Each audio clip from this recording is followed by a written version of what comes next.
The O. Henry Playhouse presents The Sphinx Apple.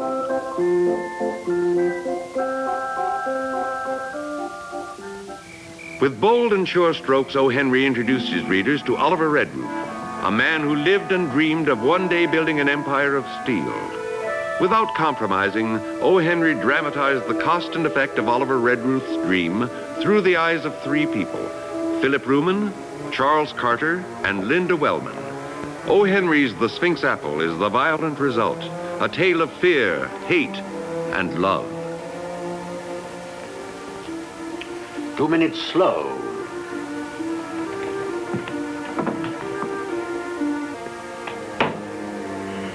That's understandable. It stopped. Yes, so it has. Probably the first time in Oliver Redruth's life that anything's had the courage to turn against him. You don't like Redruth, do you? No. But that's probably not his fault. I've had an aversion to snakes ever since I was a child. I don't think you're being fair to the snake.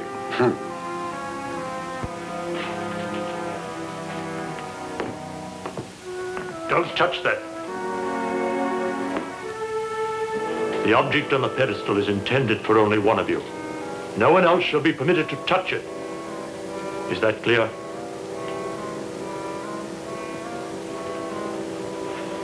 An apple? What's the idea of that? Mr. Redruth said whichever of you was entitled to the apple would know it. Oh, now see here. Mr. Ruman and I have just finished a tiresome journey because your master sent for us. If this is some kind of a joke, tell him we are not amused. I'm afraid that won't be possible. Mr. Redruth is dead.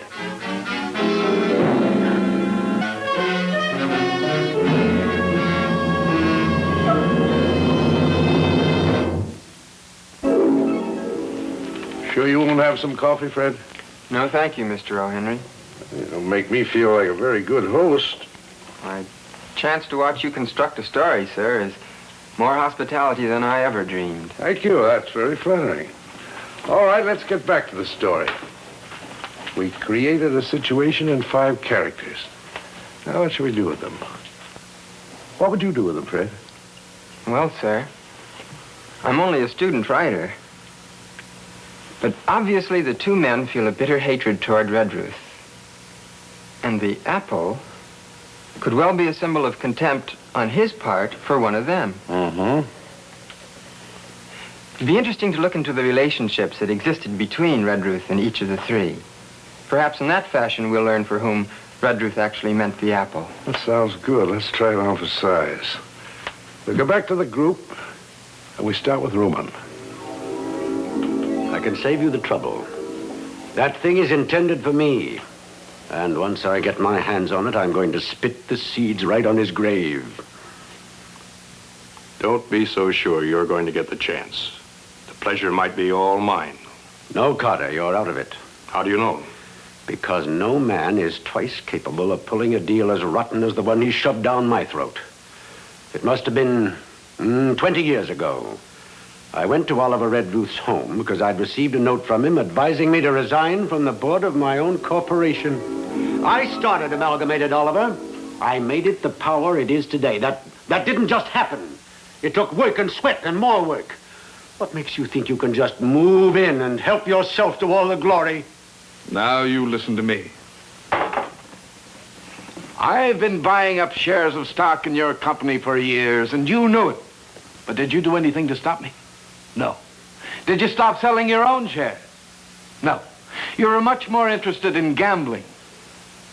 Well, you sold one share too many. And I'm in control now, and the first order of business is to get rid of you. So that's what you've been planning all these years, to throw me out of my own company. No, I didn't plan it, but I'd be mighty proud of myself if I had. Do you know what it's like to devote your entire life to building something out of a dream, and then suddenly find yourself left with just a handful of nothing? Why don't you write me a letter about it? I'm a very, very busy man. Someday I'm going to... You're going to what? Ruman, why don't you get out of this league? It's men like me that build empires on the remains of failures like you. Get out of it.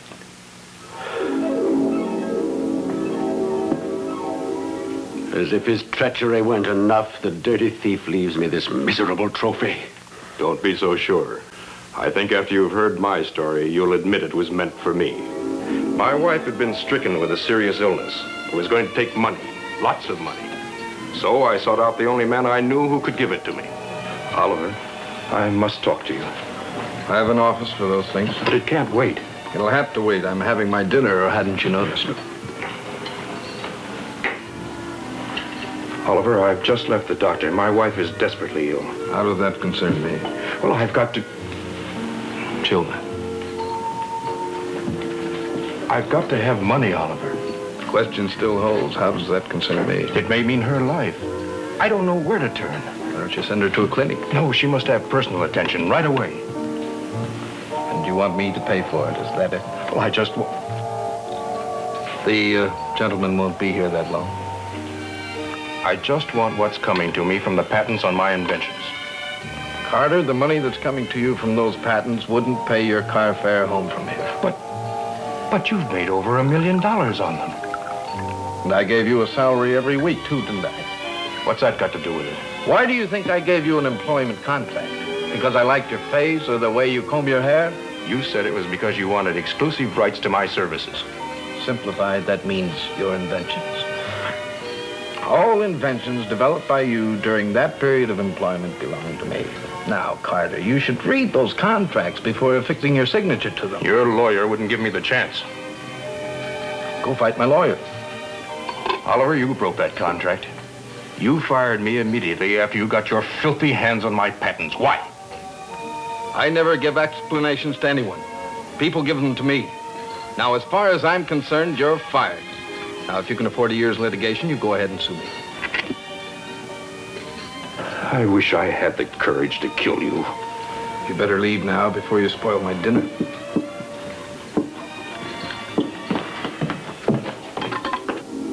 My wife died a few days after that. And ever since then, I've said a prayer every night. And now my prayers have been answered. Redruth is dead. I only hope he suffered the pangs of the damned.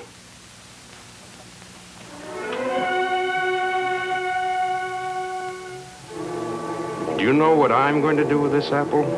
I'm going to pretend it's him. I'm going to watch it rot away day by day. And when it's gone, I'll know that a malignancy has been cut out of my life. Well, who does it belong to? You or me?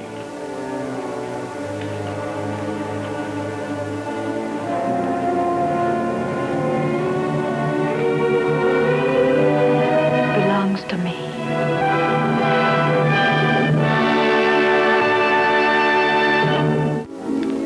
Seem trouble, Fred. Something wrong? Yes. Redruth. I can well imagine what he did to that poor woman. People like Redruth make no distinction between men and women when it comes to feeding their selfish ego. It's as much your yarn as it is mine. Would you like to take over on her story? No thanks, Mr. O'Henry.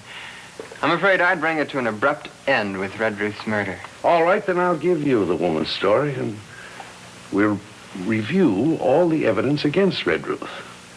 For the longest imaginable moment, she just stood there, staring at Carter and Ruman. Then she finally managed to get a grip on herself. You have no claim on this apple, Mr. Ruman, nor you, Mr. Carter, because I'm sure neither one of you is capable of understanding what it represents. Love, respect, sacrifice. Began in my father's office long time ago. I was waiting for him to take me to lunch. It all started with an apple, and I suppose it's only fitting that it should end the same way. I hate to interrupt your lunch, young lady.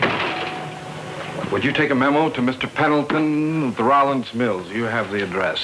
Dear Jim, I have just conferred with Mr. Jessup Wellman regarding the immediate shipment of materials necessary to complete the Empire project in Denver. I'm sorry, sir, but I fail to understand, however, the shortage of steel necessary to complete the East Tower. You certainly seem to be enjoying that apple, young lady. Well, I see you've met my daughter. Your daughter? I I thought she was your secretary. That's very funny. Oliver Redruth, my daughter Linda. How do you do, Miss Wellman? How do you do, Mr. Redruth? Honey, about lunch, I'm afraid I won't be able to... That's all right, Father. Don't ever make a luncheon date with my father unless you protect yourself with a strict penalty for breach of agreement. Why don't you let me be the penalty? I know a wonderful place for lunch. Well, that's very nice of you, but really you don't have to take pity on me. It isn't pity at all. Look, I ruined a perfectly wonderful apple. Now, why don't you let me make some sort of restitution? Well, all right. Goodbye, Father. Enjoy your lunch, dear. Thanks for taking it, Oliver. Pleasure.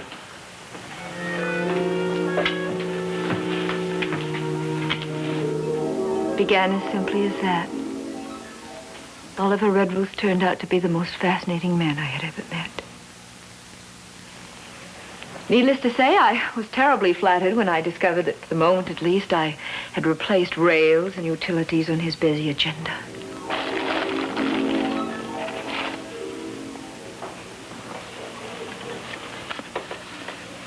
If you like these apples, I'll send you the whole orchard. Dinner at 8 tomorrow, Oliver. Oliver Redruth? Oh, he's wonderful, Father. He's a lot of things, honey. He's wonderful, powerful, dynamic. In a way, he's me 20 years ago. That should be enough to warn you.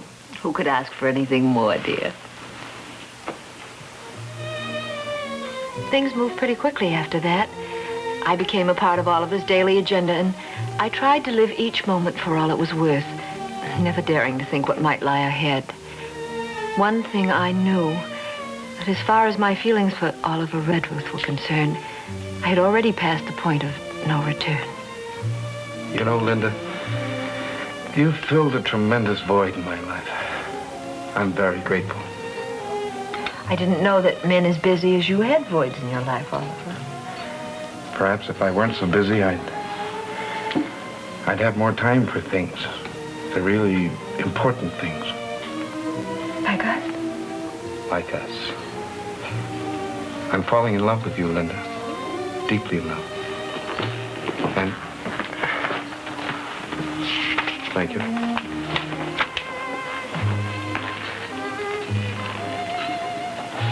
I'm afraid I'll have to cut my dinner short. The railroad people want to see me right away. I'll have my carriage drive you home. And don't forget where we left off.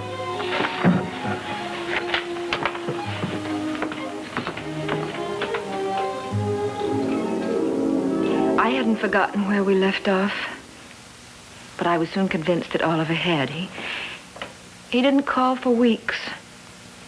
Father was aware of my bitter disappointment, but he didn't say a word until one night,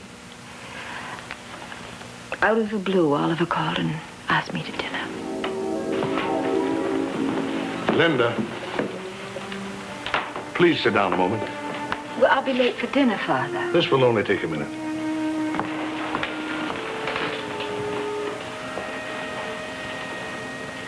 Linda, my dear, I have nothing against Oliver.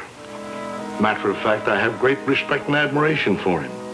But I know the Oliver Redruths of the world. They build a dream for themselves and then drive steadily and ruthlessly toward the realization of that dream.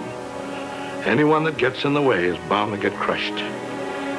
Father, I know you mean well, but believe me, I can take care of myself. Your mother thought she could take care of herself, too. Mother loved you very much. And I loved her. But like Redruth, I had a goal, a dream. Once I started my drive toward that dream, I couldn't stop. When I got there, yes, I found my dream, but lost your mother. That's the way with men like Oliver and me.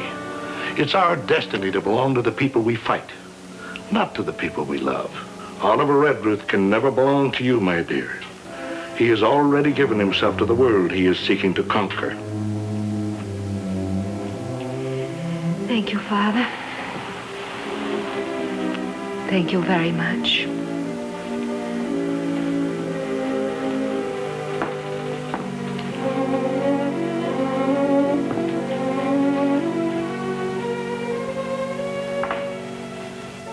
I had fully decided to disregard Father's remarks, but strangely enough, they were not to be discarded. They kept haunting me all through dinner. It seemed that everything Oliver said only confirmed what Father had told me. And that's only the beginning. With bridges, I'm going to unite cities and states. I'll build an empire with steel. Why do you want to unite cities and states, Oliver? Why do you want to build an empire with steel? It's been inside of me like a lonely echo for as long as I can remember. Lonely echo. Sounds more like a nightmare. No, it isn't. It's a wonderful dream. A magnificent dream. You see, honey, we're living in a young country. She's still gripped with growing pains. And in order to grow strong, she's going to need the help of a lot of people. Well, I want to be one of those people. I want to contribute something towards her taking her first giant footstep. And I want to try to match her stride as she starts to outdistance the rest of the world. I'll build...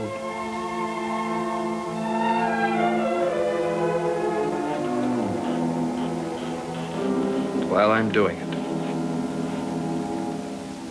I want you there with me. That's very generous of you, Oliver, and I'm terribly flattered. I love you, and I want you to marry me. I'll build you the most wonderful, magnificent house in the whole universe. But, darling, I don't want the most wonderful house in the whole universe. But you have to have the best of everything. I'll build you a winter house, a summer house, a change of season house. I'll build you a house in every state in the Union. Now, what do you say? Darling, you don't know how many times I've dreamed that you'd ask me to marry you. Or how many different ways I've rehearsed how I'd answer. Now I'm going to give you an answer that's never been rehearsed. I can't marry you, Oliver. Why not? Because as your wife, I couldn't settle for what little there is left of you to give. But you're the most important thing in my life. You come first, ahead of everything. Tonight, yes, but tomorrow when the phone starts ringing, I'd be back in the filing cabinet under D, deferred until further notice. You're wrong, Linda. Completely wrong. No, Oliver, I'm right. Building empires is your career. There's just no room for anything else. What if I gave it all up? Then would you change your mind? Would you be happy? I love you very much. I'd be willing to try. Oh, Oliver, I'd be your first failure, and I wouldn't want that to happen. And you won't change your mind? I shall probably regret this as long as I live, but it would make it so much easier for me to endure if I knew that you understood. I understand.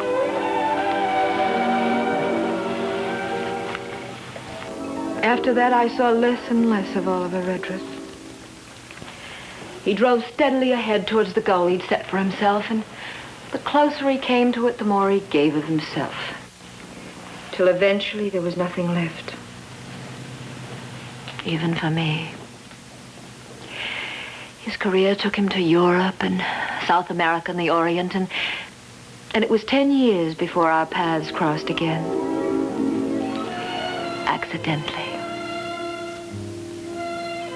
I'll never forget how happy he seemed to be when he saw me.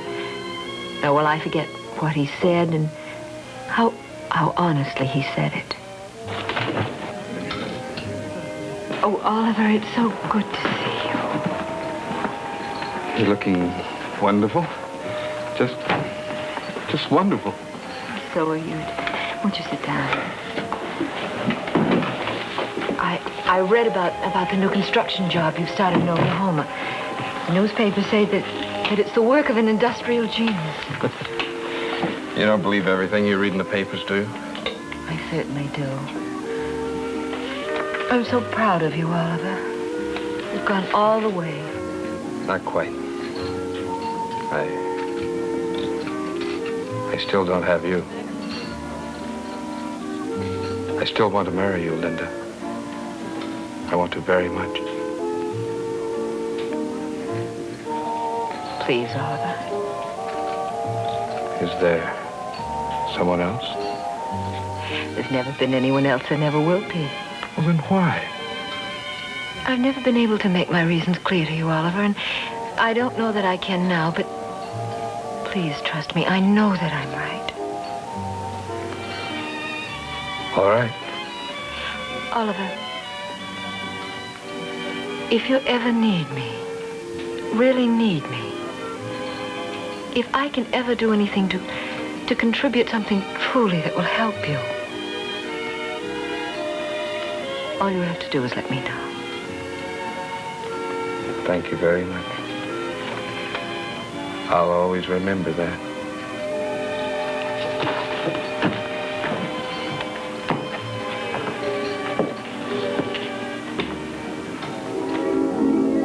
That was the last time I ever saw him. You'd have heard from him if he needed you. He wasn't bashful about taking what served his purpose. I did hear from him. He telephoned the other night and said that he was sick, tired and lonely, and that he needed me. I knew that the time had finally come when I could serve some purpose in the life of Oliver Redruth. I'd never felt that way before. That's why I'd never married him. Even though I loved him more than I did my own life. Now, I've been denied even this chance to help him. Men like Redruth don't deserve help from anybody. When will you have the courage to face the truth, Mr. Ruman? The whole story you told about Oliver is completely untrue. He didn't force you out of business. In fact, because of his friendship for your father, he twice loaned you a fortune to save it. He took over only because the banks in Boston insisted. That's a lie. No, it isn't. Ever since then, he's had the company pay you $25,000 a year. In fact, you're here now because you frantically called him the other day, begging for a loan of $20,000 to cover your latest gambling losses. That's true, isn't it, Mr. Roman? And you, Mr. Carter, not once in the entire time you worked for him did you contribute one invention, much less many. But he didn't care. He didn't really care. Because he knew how much your wife loved you. How deeply she believed in you. The night she died, you were nowhere to be found. If it hadn't been for Oliver, she would have died alone. He promised her so that she would die in peace, that he'd take care of you always. And he has, hasn't he? Yes. But now that he's dead, what's to become of me? And does this worry you too, Mr. Ruman? Well, don't let it. Because both of you have been provided for under the terms of his will. His death will change nothing for either of you. And now will you please get out of this house? And while you're trying to live with yourself, say a prayer of thanks that you were fortunate enough to know Oliver Redruth.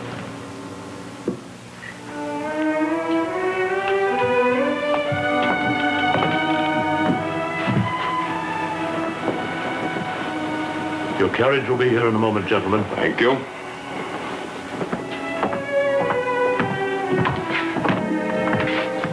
Good night, gentlemen.